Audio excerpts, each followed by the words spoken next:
ꯍꯛꯆꯥꯡꯗ ꯇꯦꯟꯁꯟ ꯅꯠꯇ꯭ꯔꯒꯅ negative emotion ꯂꯩꯔꯛꯄ ꯃꯇꯝꯗ ꯇꯧꯕ ꯌꯥꯕ ꯈꯔ ꯈꯪꯃꯤꯟꯅꯁꯦ꯫ ꯑꯥꯔꯇꯤꯀꯜ ꯑꯁꯤ ꯍꯨꯌꯦꯂꯟ ꯄꯥꯎ ꯄꯥꯎꯆꯦꯒꯤ ꯂꯧꯁꯤꯡ ꯄꯨꯀꯩꯒꯤ ꯀꯂꯝꯗꯒꯤ ꯂꯧꯈꯠꯆꯕꯅꯦ꯫ ꯑꯩꯈꯣꯏ ꯃꯤꯑꯣꯏꯕꯅ ꯈ꯭ꯋꯥꯏꯗꯒꯤ ꯍꯦꯟꯅ ꯊꯦꯡꯅꯕ ꯄ꯭ꯔꯣꯕ꯭ꯂꯦꯝꯁꯤꯡꯒꯤ ꯃꯅꯨꯡꯗ ꯋꯥꯈꯜ ꯋꯥꯕ, ꯇꯦꯟꯁꯟ ꯂꯩꯕ ꯅꯠꯇ꯭ꯔꯒꯅ ꯀꯔꯤꯒꯨꯝꯕ ꯃꯇꯝꯗ ꯅꯦꯒꯦꯇꯤꯚ ꯏꯃꯣꯁꯟꯁꯤꯡ ꯂꯥꯛꯄ ꯃꯇꯝꯗ ꯇꯧꯐꯝ ꯈꯪꯗꯕ ꯅꯠꯇ꯭ꯔꯒꯅ ꯇꯥꯏꯅꯐꯝ ꯂꯩꯇꯕꯒꯤ ꯊꯧꯑꯣꯡꯁꯤꯡ ꯌꯥꯝꯅ ꯇꯣꯏꯅ ꯊꯣꯛꯇꯨꯅ ꯂꯥꯛꯂꯦ꯫ ꯃꯥꯂꯦꯝꯒꯤ ꯃꯤꯌꯥꯝꯗ ꯍꯥꯏꯔꯤꯕ ꯊꯧꯑꯣꯡ ꯑꯁꯤ ꯈ꯭ꯋꯥꯏꯗꯒꯤ ꯍꯦꯟꯅ ꯊꯣꯛꯀꯟꯕ ꯊꯧꯑꯣꯡꯁꯤꯡꯅꯤ꯫ ꯇꯦꯟꯁꯟ ꯅꯠꯇ꯭ꯔꯒꯅ ꯑꯦꯟꯖꯥꯏꯇꯤ ꯌꯥꯝꯅ ꯂꯩꯕ ꯃꯤꯑꯣꯏꯁꯤꯡ ꯆꯦꯛꯁꯤꯟꯕ ꯃꯊꯧ ꯇꯥꯏ꯫ ꯃꯔꯝꯗꯤ ꯗꯤꯄ꯭ꯔꯦꯁꯟ ꯂꯥꯛꯄ ꯃꯇꯝꯗ ꯍꯛꯆꯥꯡꯗ ꯃꯈꯜ ꯃꯈꯥ ꯀꯌꯥꯒꯤ ꯅꯨꯡꯉꯥꯏꯇꯕꯁꯤꯡ ꯌꯥꯎꯅ ꯃꯤꯑꯣꯏꯕꯒꯤ ꯊꯋꯥꯏꯕꯨ ꯇꯦꯝꯁꯤꯡꯅꯕ ꯉꯝꯕ ꯂꯩꯅꯥ ꯑꯃꯁꯨꯡ ꯋꯥꯈꯜꯂꯣꯟ ꯄꯣꯛꯂꯛꯀꯅꯤ꯫ ꯇꯦꯟꯁꯟꯅ ꯃꯔꯝ ꯑꯣꯏꯔꯒ ꯋꯥꯈꯜ ꯈꯟꯊꯗꯅ ꯊꯕꯛ ꯇꯧꯕꯒꯤ ꯆꯥꯡꯁꯨ ꯌꯥꯝꯅ ꯋꯥꯡꯉꯤ꯫ ꯈꯨꯗꯝ ꯑꯣꯏꯅ ꯍꯥꯏꯔꯕꯗ, tension yamna wangba natragana depression yamna toina laiganba miyoising masa matomta sijabagi changsu wange.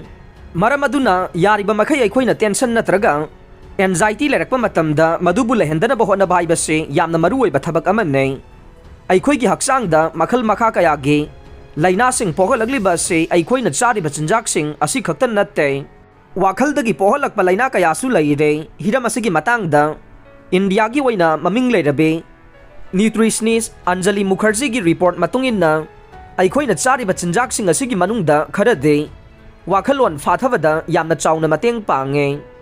Kanagumba miyoy amana wakal sontharakpa natragana nungaitaba matamda chaning thakningba kaya hena faude masi maki wakalon aduna ne aikoina tension natraga anxiety lerakpa matamda chaba yaba chinjak khara maming oina pallabada gehuna saba WT ge sandwich futoklaba aluna semba chanaba chapot chad dry vel pani puri gumba chanaba chapot makhalama gajar amadi sem amasung naspati gumba uhai sing chabada yamna kanagane. Hairiba chinjaksing asi chaba matamda sugar gi changsu control tawba ngammi amade wakhal nungaihanba ngamme. Karigumba ikoina wakhal leitafam khanglaktaba matamda thumgi saruk khara yauba chapot sing natragana badam amade ngoktoklaba chanagumba maru marang sing chabada yamna kanagane. Masina wakhal nungaihanba khakta natana haksangda su makhal makha kayagi kanaba sing piba ngamme.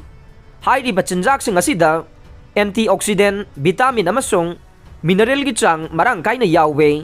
Maram aduna hairiba chinjaksing asi aikoina wakhal sontharakba natragana leitafam khanglaktaba matamda chagadabane.